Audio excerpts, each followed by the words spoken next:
They say no one escapes from Al-Chem prison. They're wrong. I'm the one who did. But what I escaped from?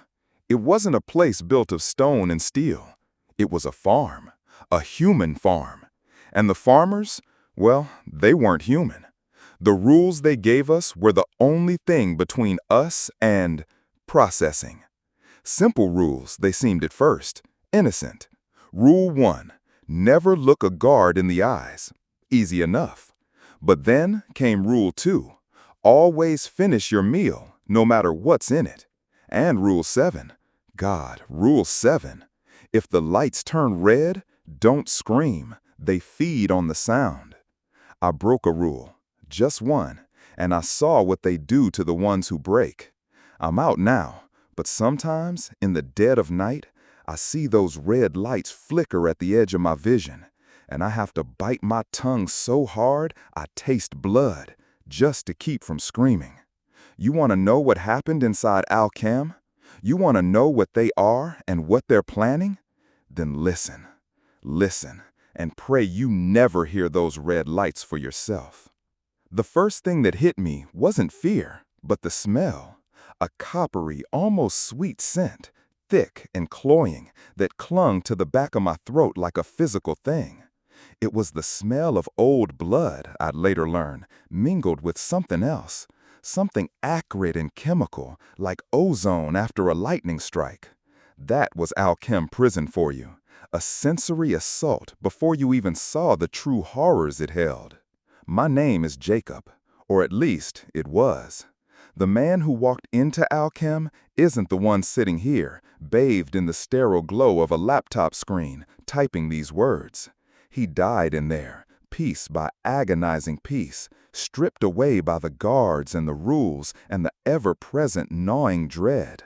It started, as most nightmares do, with a mistake, a stupid one, a bar fight that went too far, a man who fell and didn't get up. I wasn't a killer, not really, but the law didn't see it that way. Manslaughter, 10 years. And the judge, a man with eyes as cold and gray as a winter sea, decided to make an example of me. He sent me to Al-Chem, a newly opened, privately run facility in the heart of the Mojave Desert. State-of-the-art, he'd called it, maximum security. He had no idea. None of us did. The bus ride was a blur of sun-baked asphalt and the nervous sweat of 30 other men, all of us shackled and clad in identical orange jumpsuits. We were a motley crew of thieves, dealers, and murderers, a cross-section of society's discarded. We traded stories, puffed out our chests, tried to project an aura of toughness that none of us truly felt. We were all scared. We just didn't know what we should be scared of. The prison rose from the desert floor like a black, jagged tooth. It wasn't built of concrete and barbed wire, not in the traditional sense. The walls were a strange, obsidian-like material that seemed to drink the sunlight, reflecting nothing. There were no watchtowers, no visible guards patrolling the perimeter. Just that monolithic, silent structure, humming with a low, almost sub-audible thrum that vibrated up through the soles of my shoes. The bus pulled into a subterranean intake bay, the massive gate sealing behind us with a pneumatic hiss that sounded like a final, drawn-out sigh. The air immediately grew colder, the coppery smell intensifying. The guards who boarded the bus weren't what I expected. They were tall, unnaturally so, and moved with a fluid grace that was both mesmerizing and deeply unsettling. They wore simple black uniforms with no insignias, and their faces were obscured by reflective helmets that mirrored our own terrified expressions back at us. We were herded off the bus and into a processing area that was more like a laboratory than a prison. Gleaming white walls, stainless steel tables, an array of bizarre-looking instruments that looked like they belonged in a medieval torture chamber. It was here that we were given the rules. Welcome to Al-Chem. You are now the property of the Al-Chem Corporation. Your previous identities are null and void. You will be assigned a number. You will obey the rules. Failure to comply will result in disciplinary action. Then the rules appeared, projected onto the white wall in stark black letters. There were 10 of them. The rules of Alchem. Never look a guard in the eyes. Always finish your meal, no matter what's in it. Do not speak unless spoken to by a guard. In your cell, the light remains on, always. Do not touch the walls of your cell. You will perform your assigned duties without question. If the lights turn red, do not scream. They feed on the sound. Do not acknowledge the weeping in the showers. Report any inmate speaking of home. Your only hope is compliance. We read them in stunned silence. Some of the rules seemed mundane, standard prison fare designed to break us down. Others were just weird. They feed on the sound? The weeping in the showers? It felt like some kind of sick joke, a psychological game to mess with our heads. We didn't know how literal they were. They stripped us, hosed us down with a foul-smelling viscous liquid that stung our skin, and threw us new jumpsuits, this time a drab gray. They shaved our heads and tattooed a number on the back of our necks. I was 734, no longer Jacob, just a number. My cell was a sterile, white cube, a thin mattress on a metal slab, a toilet and a sink. That was it. And the light. A single circular fluorescent fixture in the ceiling that hummed and flickered, casting a constant, unwavering glow. There was no off switch. Rule 4. The first few days were a blur of disorientation and fear. We were assigned our duties. I was put on sanitation detail, scrubbing floors and cleaning the communal areas. The work was grueling, monotonous, but it was better than being locked in that white cube with nothing but my own thoughts and the incessant hum of the light. It was during my duties that I got my first real look at the guards. Up close, they were even more unnerving. They never spoke, communicating with each other through a series of subtle hand gestures and clicks. And their height. They had to be at least 7 feet tall, maybe more. Their movements were too smooth, too precise. It was like watching a predator, a perfectly engineered killing machine. And the helmets. I never saw one without it.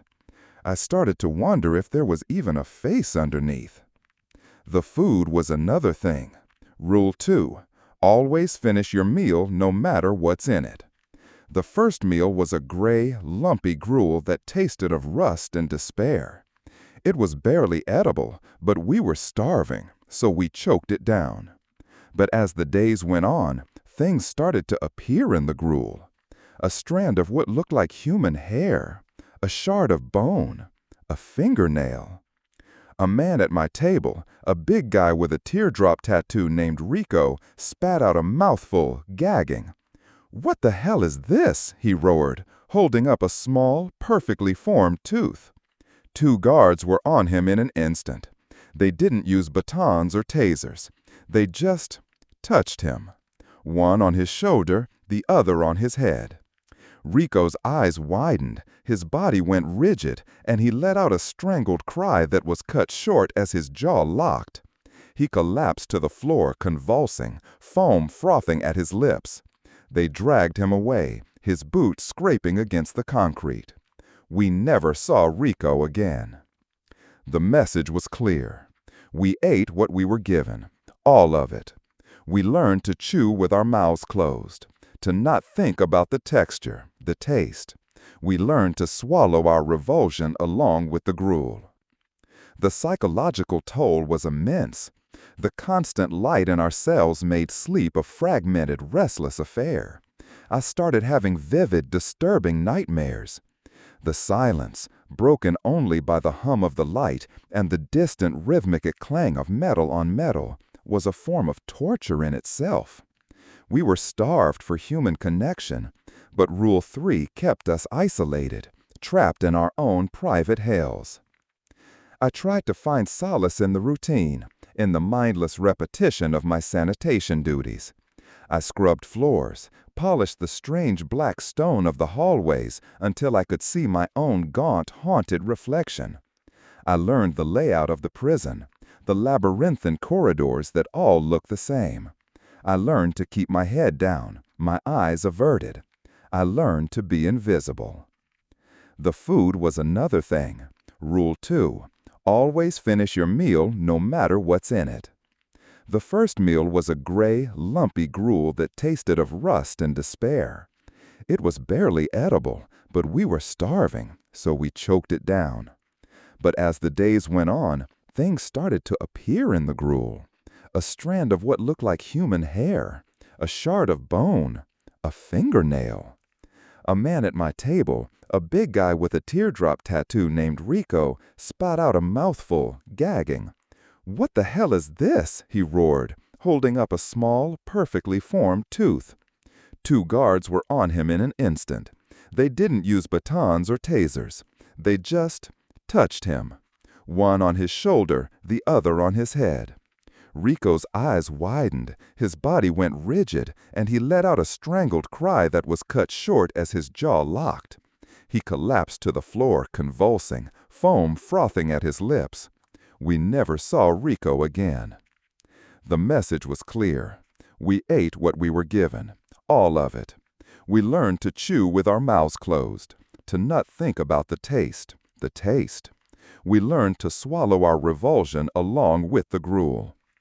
The psychological toll was immense. The constant light in our cells made sleep a fragmented, restless affair. I started having vivid, disturbing nightmares. The silence, broken only by the hum of the light and the distant, rhythmic clang of metal on metal, was a form of torture in itself. We were starved for human connection, but Rule 3 kept us isolated, trapped in our own private hells.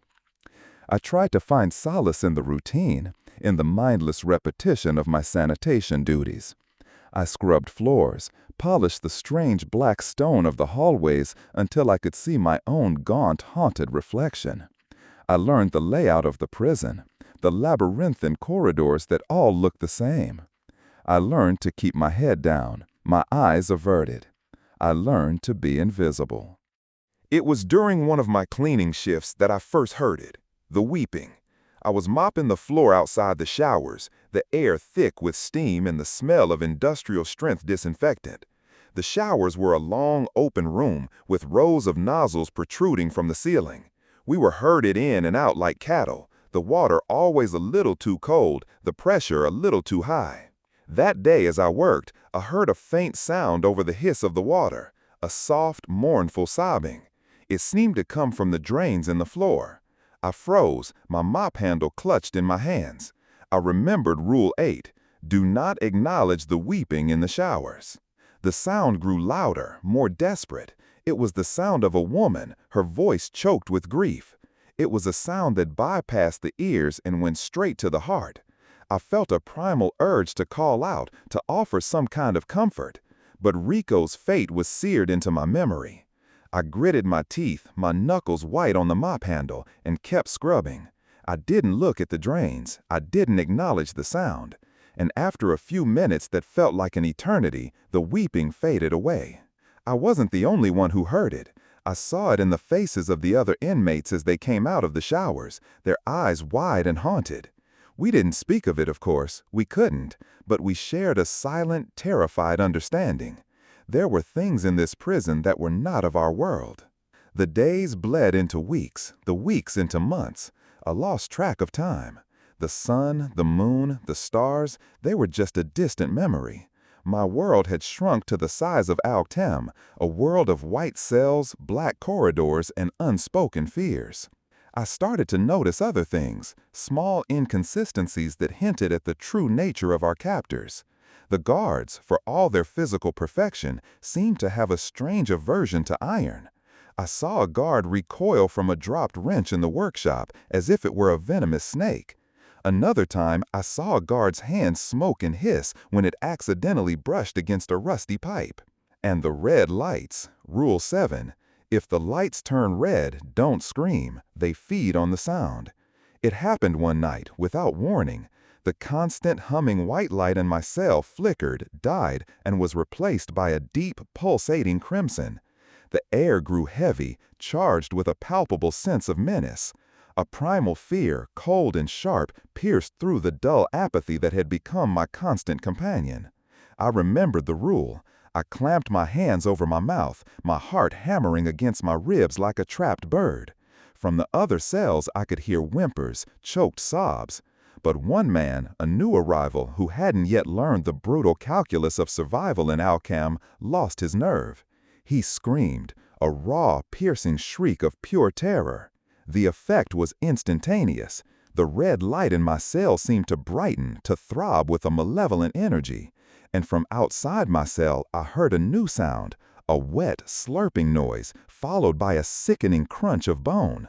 The scream was cut off abruptly. Then silence. A silence that was somehow more terrifying than the scream it had replaced. The red light pulsed for what felt like hours. I lay on my mattress, every muscle tensed, my breath held until my lungs burned. I focused on the silence, on the absence of the scream, and I knew with a certainty that chilled me to the bone that the man who had screamed was gone. Not just dead, gone, consumed. The red light finally receded, replaced by the familiar humming white. But the experience had changed me. The thin veneer of denial I had constructed, the pretense that this was just a prison, was shattered. We weren't prisoners. We were livestock. And our guards? They were something else entirely. My curiosity, a dangerous and foolish thing in a place like Alcam, began to stir. I started to watch the guards more closely, to study their routines, their behaviors. I learned that they had a hierarchy. The standard guards, the tall, silent ones in black, were the grunts. But there were others, larger, more imposing figures who wore silver helmets and carried long, staff-like weapons that crackled with an unseen energy. These were the overseers. They were the ones who directed the others, the ones who came when there was a serious breach of the rules. And then there was the warden. I only saw him once. He was a towering figure, even taller than the overseers, and he wore a golden helmet. He didn't walk, he glided, his feet never seeming to touch the floor. He radiated an aura of power and ancient malice that was so overwhelming it made my teeth ache. He passed by my work detail once, and I made the mistake of glancing up. I didn't look him in the eyes, just at his chest. But it was enough. I felt a cold, invasive presence in my mind, a telepathic whisper that was not made of words, but of pure, unadulterated contempt. Insignificant, it seemed to say. Food. I collapsed to my knees, my head throbbing, my vision swimming with black spots. A standard guard prodded me with his foot, a gesture of dismissal. I scrambled back to my feet and continued scrubbing, my hands shaking so badly I could barely hold the mop. I knew then that I had to get out, not just escape from a prison, but escape from a slaughterhouse. But how? The walls were impenetrable. The guards were inhumanly strong and vigilant, and the desert outside was a death sentence in itself. My chance, my only chance, came in the form of a man named Elias. He was an old-timer, a man who had been in Alkin since it opened. He was quiet, observant, and had a look in his eyes that spoke of a spirit that refused to be broken. He worked in the laundry, a steamy, chaotic place filled with the stench of sweat and detergents. I was reassigned to laundry detail after an incident in the sanitation block. A man had tried to hang himself with a bedsheet, and the overseers had pacified the entire section for a day. I found myself working alongside Elias, folding the gray jumpsuits, the endless, identical uniforms of the damned. Elias was a man of few words, but he spoke when it mattered. He had been watching me, he said. He had seen that I was a survivor, that I hadn't given in to the despair that claimed so many, and he had a plan. "They have a weakness," he whispered to me one day, his voice barely audible over the rumble of the industrial dryers. "They are not of this world. They are dimensional beings. They are bound by certain laws, certain principles. The rules they impose on us are a reflection of the rules that bind them." He told me he had spent years observing them, studying them. He had learned their patterns, their blind spots. He had discovered that the strange black stone the prison was built from was a conduit, a way for them to draw energy from their own dimension. But it also had a flaw. A specific sonic frequency could disrupt it, create a momentary weakness in the structure. "The incinerator," he said, his eyes gleaming with a desperate hope. "It's our only way out." The incinerator was a massive furnace at the heart of the prison, used to dispose of waste. We were never told what kind of waste. We just knew that the guards were very protective of it. It was located in the lowest level of the prison, a place we were forbidden to go.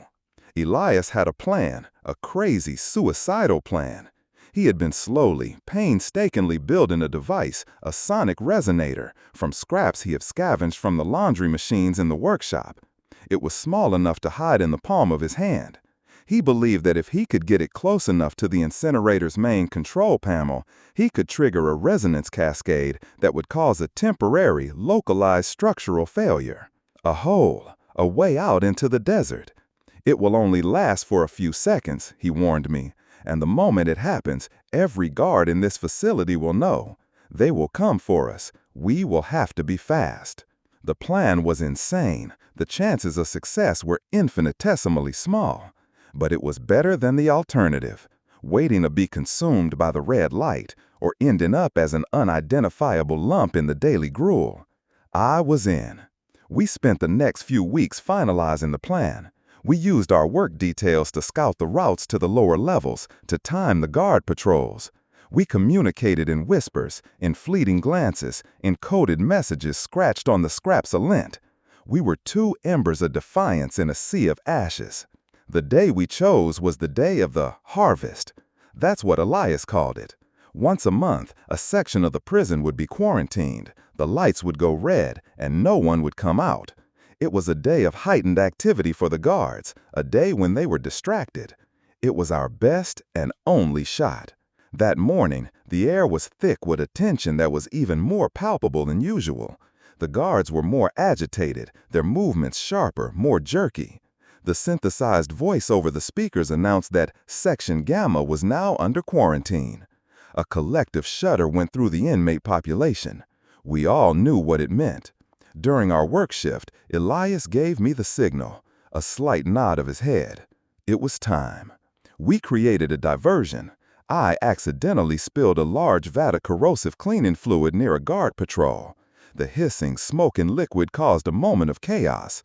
The guards, with their reversion to certain chemicals, recoiled, their attention focused on the spill.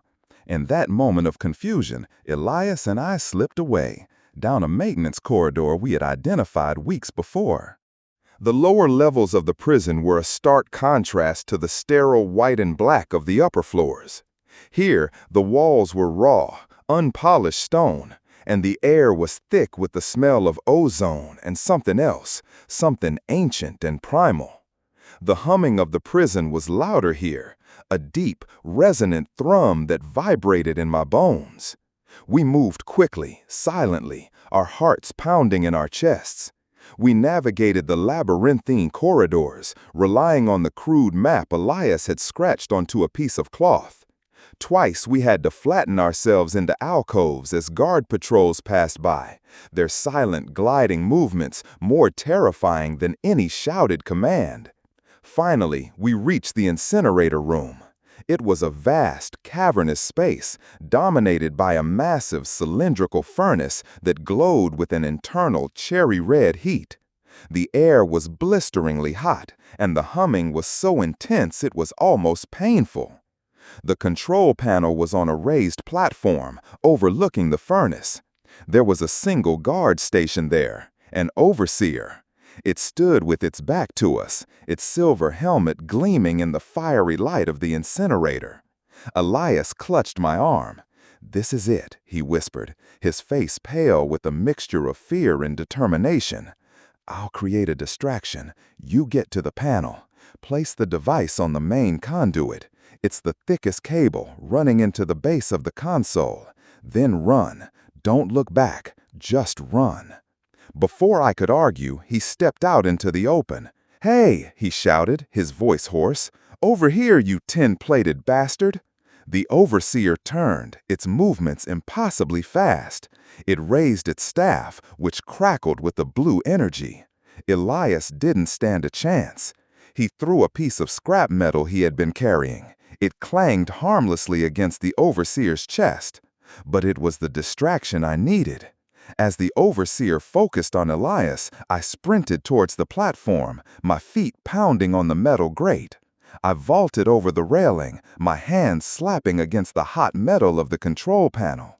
I saw the thick cable Elias had described, and I slapped the small metallic device onto it. There was a high-pitched whine, and the device began to glow. The overseer turned its attention to me, its featureless helmet somehow conveying an impression of pure, unadulterated rage. It raised its staff again, but it was too late. The whining intensified, and the entire room began to shake. A deep groaning sound came from the wall behind the incinerator. Cracks appeared in the black stone, spiderwebbing outwards from a central point. The humming of the prison faltered, replaced by a discordant screech of protesting metal and stone. The overseer, for the first time, seemed to know fear. It let out a series of frantic clicks, a sound of alarm. It took a step towards me, but then the wall behind the incinerator exploded outwards in a shower of black rock and superheated air. The blast threw me from the platform. I landed hard on the floor below, the air knocked from my lungs. I looked up and saw it, a hole, a jagged, gaping wound in the side of the prison, and through it I could see the night sky, dotted with 1,000,000 brilliant stars. Elias was lying on the floor, a few feet away. He was not moving. The overseer's blast had caught him full in the chest. He looked at me, a faint, bloody smile on his lips. "Go," he rasped, his voice a bare whisper. "Live." Tears streamed down my face, mingling with the sweat and the grime. I wanted to go to him, to help him, but I knew it was too late. And I heard them coming. The sound of dozens of guards, their rhythmic gliding footsteps echoing down the corridors. I scrambled to my feet and ran. I ran towards the hole, towards the stars, towards the memory of a life I thought I had lost forever. I didn't look back. I couldn't.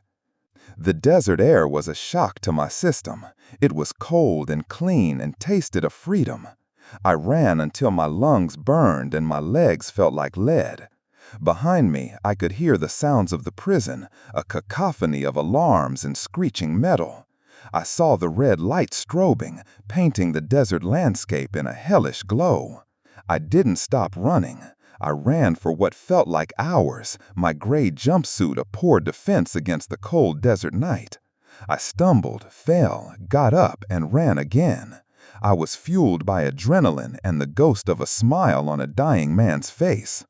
I was eventually found by a trucker, delirious and dehydrated, on the side of a lonely desert highway. He thought I was a madman with my shaved head, my prison jumpsuit, and my babbling stories of demons and impossible rules. But he gave me water and he gave me a ride. He dropped me off in a small, dusty town, and from there I made my way back to a world that no longer felt like my own. It's been 5 years since I escaped from Al-Chem. I have a new name, a new life. I live in a small, anonymous town, and I work a menial job. I keep to myself. I don't make friends. It's safer that way. But I'm not free. Not really. Every night when I close my eyes, I see the white cell. I hear the hum of the light. I taste the grit in the gruel. Sometimes the weeping from the showers echoes in my ears. And sometimes, when I'm walking home at night, I see a flicker of red in my peripheral vision, and I have to fight the urge to scream. They are still out there, the Al-Chem Corporation, the demons in their human-made prison, and I know they are looking for me. I broke their rules, I escaped their farm, and they don't like loose ends. I'm writing this down, all of it, because I need someone to know. I need someone to believe me. Because they are not just in that prison, they are expanding. I see their influence in the world, in the cold, calculating cruelty of certain corporations, in the soullessness of modern architecture, in the apathy of people who are too busy to care. They are learning our world, our ways, and they are building more farms. They are patient, they are methodical, and they are hungry. So if you're reading this, be careful. Look for the signs. The unnatural height of a security guard, the strange taste of your food, the flicker of red light in the corner of your eye. And if you hear the weeping, for God's sake, don't acknowledge it. My name is Jacob. I am 734, and I am a survivor of Al-Chem. But for how long? I don't know. The harvest is coming for all of us, and this time there may be no escape. So, that's my story, the truth of what happened inside that God-forsaken place. I don't expect you to believe me. In your world of sunlight and deadlines and everyday worries, a story like this, it sounds like madness. But madness is just a matter of perspective. Spend a week in Al-Chem and you'll see how sane I really am. I didn't do this for fame or for money. I did it because Elias died so I could live. And the best way I can honor his sacrifice is to warn you, to open your eyes to the things that lurk in the shadows, just beyond the edge of your comfortable reality. They're still out there. I can feel it. Sometimes I think I see them, the tall figures in dark suits, their faces just a little too generic, their eyes a little too empty. Are they real, or is it just the paranoia that Al-Chem burned into my soul? I don't know, and I don't want to find out. All I can do is keep moving, keep looking over my shoulder, and hope that one day the weeping will finally stop. Thank you for listening, and be careful out there. The world is a lot stranger and a lot more dangerous than you think. Don't say I didn't warn you.